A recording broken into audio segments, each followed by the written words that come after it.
नमस्कार. आपल्या सर्वांना कल्पना आहे की आपल्या पीसी रेशो, आता मला समजेल अशा भाषेत म्हणतो PC ratio, benefit cost ratio जो आहे तो बघितला जातो. दुष्काळी भागामध्ये हा बीसी रेशो जो आहे तो 1च्या वर पाहिजे. या प्रकल्पाची फिजिबिलिटी बघत असताना हे लक्षात आलंय की 1.42 पर्यंत या प्रकल्पाची व्यावहारिकता जाते. त्यामुळे हा फिजिबल प्रकल्प म्हणता येऊ शकतो. साधारण 3.5 लाख एकर क्षेत्र जे आहे ते ओलिताखाली येणार आहे आणि त्याच्या व्यतिरिक्त पिण्याचं पाणी, कमर्शियल आणि इंडस्ट्रीयल उद्योगासाठी वापर पाण्याचा करण्याच्या बाबतीतलं पण प्रोव्हिजन जे आहे ते करण्यात आलेलं आहे. 126 किलोमीटर अंदाजे लांबी राहणार आहे. एशिया खंडातला कदाचित हा सगळ्यात मोठा बोगदा जो आहे पाण्यासाठी राहणार आहे. जवळजवळ 93 किलोमीटरचा बोगदा राहणार आहे आणि कनालचा बाकीचा पार्ट आहे तो साधारण 33 किलोमीटर, म्हणजे परत रिपीट करतो, 126 किलोमीटर साधारण लांबी राहील आणि त्यातलं 93 किलोमीटर हे बोगद्याचं अंतर असणार आहे आणि 33 किलोमीटर हे चॅनल म्हणजे कालव्याचं आपण म्हणू शकतो. मी सांगितल्याप्रमाणे टेंबू ते उजनी असं साधारण ह्याची व्याप्ती राहणार आहे आणि जो आपण बोगदा म्हणतोय त्याचा खालचा भाग साधारण 12 मीटर रुंदीचा राहील असं एक आत्ताचा आपला अंदाज आहे. या प्रकल्पामध्ये पीडीएन म्हणजे बंद पाईपलाईनच्या योजनेसकट आपला विचार चाललाय. मी म्हटल्यासारखं 3.5 लाख एकर एवढं क्षेत्र ओलिताखाली येणार आहे आणि याची अंदाजे आता जी किंमत आहे ती 15,000 कोटीच्या आसपास राहणार आहे. सगळ्यात महत्वाचा भाग हा आहे की आदरणीय देवेंद्रजी फडणवीस साहेबांनी या प्रकल्पाच्या बाबतीमध्ये त्याचं महत्व जे आहे ते ओळखून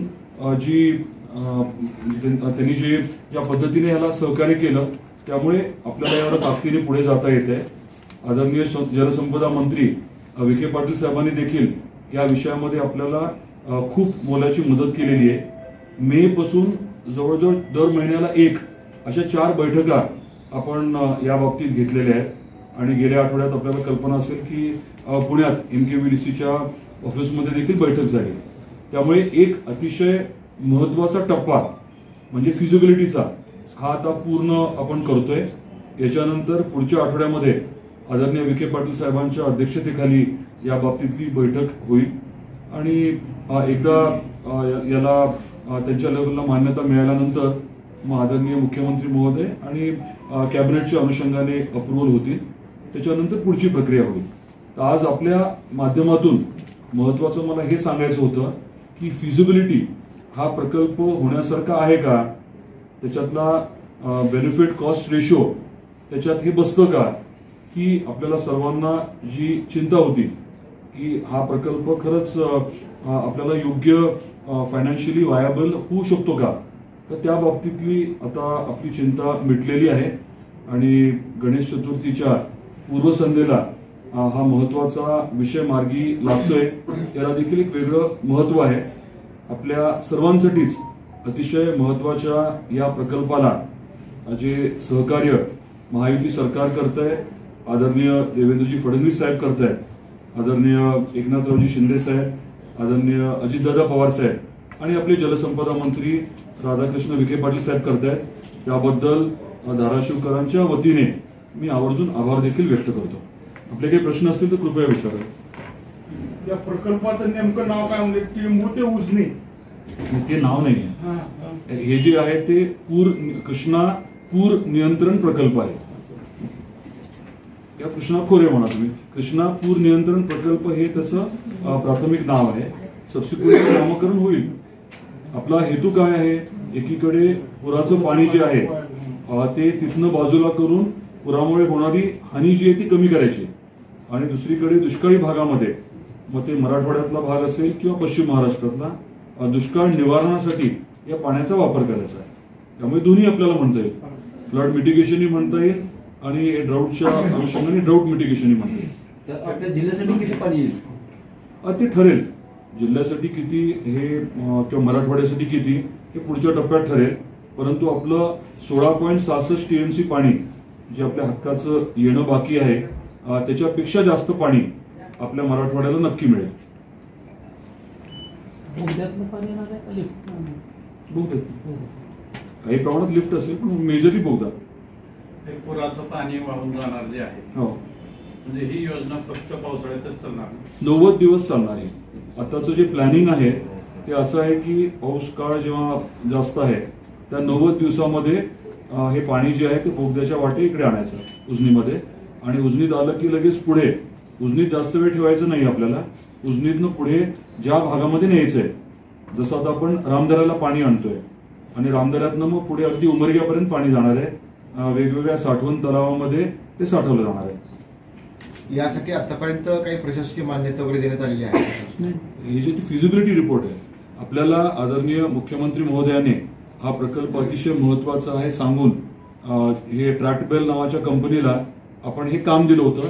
त्याची व्हायबिलिटी जी आहे, फिजिबिलिटी जी आहे ती स्टडी करण्याचा, आणि ते स्टडी करण्याची प्रक्रियाला जो महत्वाचा भाग आहे तो पूर्ण झाल्यामुळे मी आपल्यापर्यंत ही माहिती देतोय की हा प्रकल्प फिजिबल आहे.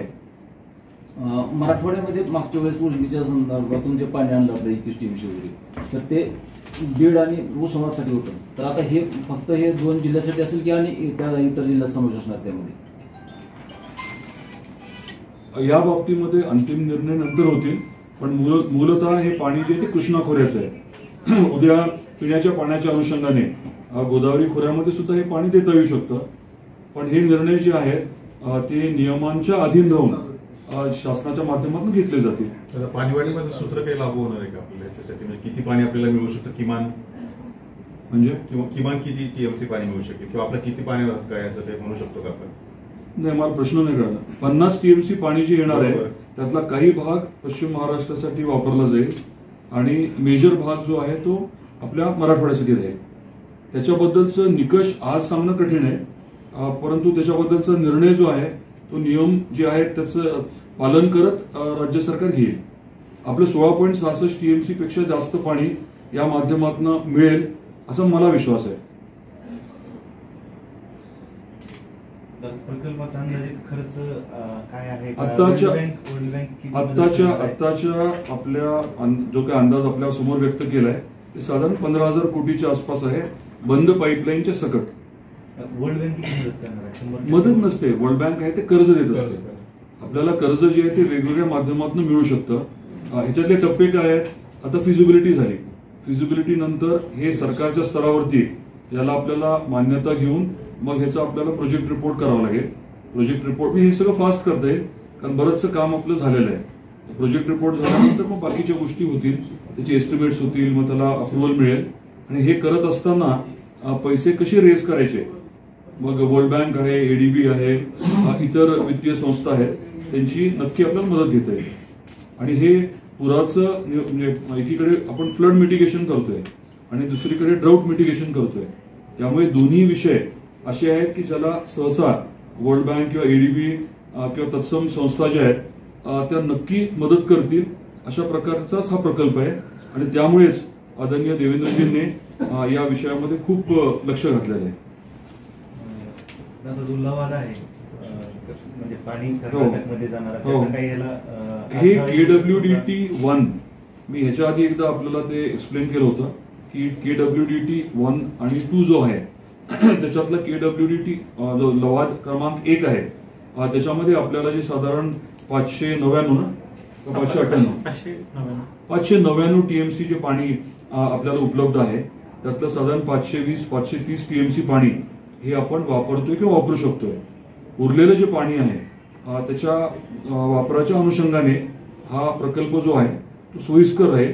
शक्यतो आपण KWDT 1च्या अधीन राहून तिथे जे काही निकष आहेत त्या निकषामध्ये बसून हा प्रकल्प मार्गी लावण्याचं नियोजन करतोय. 90 दिवसात एकूण किती पाणी म्हणजे 50 टीएमसी पाणी. आपलं नियोजन जे आहे की अ ते ब 90 दिवसामध्ये 50 टीएमसी पाणी. त्याच्यासाठी हा 12 मीटर म्हणजे बोगदा जो आहे खालचा भाग 12 मीटर राहणार आहे त्याचा. त्याचं ते प्लॅनिंग वगैरे तसं करणार आहे. त्याला पुढे साठवा बंधारे वगैरे काय करावं नाही, आता काय करणार आपण, उजनीत पाणी आल्यानंतर समजा आपल्याकडे आलं, जसं आपण रामदरा तयार केला, रामदऱ्यामध्ये आता उजनीतलं पाणी आपण कुठे आणतोय, रामदऱ्यात, मग रामदऱ्यातनं पुढच्या तलावात, तसंच त्या आहे त्या तलावांची कदाचित आपल्याला थोडी उंची वाढवावी लागेल, काही नवीन तलाव आहे ते निर्माण करावे लागतील. आणि परवा आमची चर्चा झाली की नवीन तंत्रज्ञान वापरून पाणी साठवण करत असताना हॉरिझॉन्टल स्प्रेड कमी करायचा. हॉरिझॉन्टल म्हणजे काय, हॉरिझॉन्टल काय म्हणायचं, आडवं म्हणजे जमिनीवरती आडवं जे पाण्याची व्याप्ती असते ती कमी करायची. इन्स्टेड आपण डीप जायचं, व्हर्टिकल म्हणजे खाली खोली वाढवायची, रुंदी वाढवायच्या ऐवजी खोली वाढवून पाण्याचा साठा अजून कसा करता येईल, जेणेकरून जमीन जास्त व्यापली जाणार नाही, पण आपण डेप्थ घेतल्यामुळे पाणी साठा आहे तो जास्त होऊ शकेल. अशा प्रकारचं नियोजन जे आहे ते आपण पुढच्या काळात करणार आहोत. ठीक आहे, थँक्यू.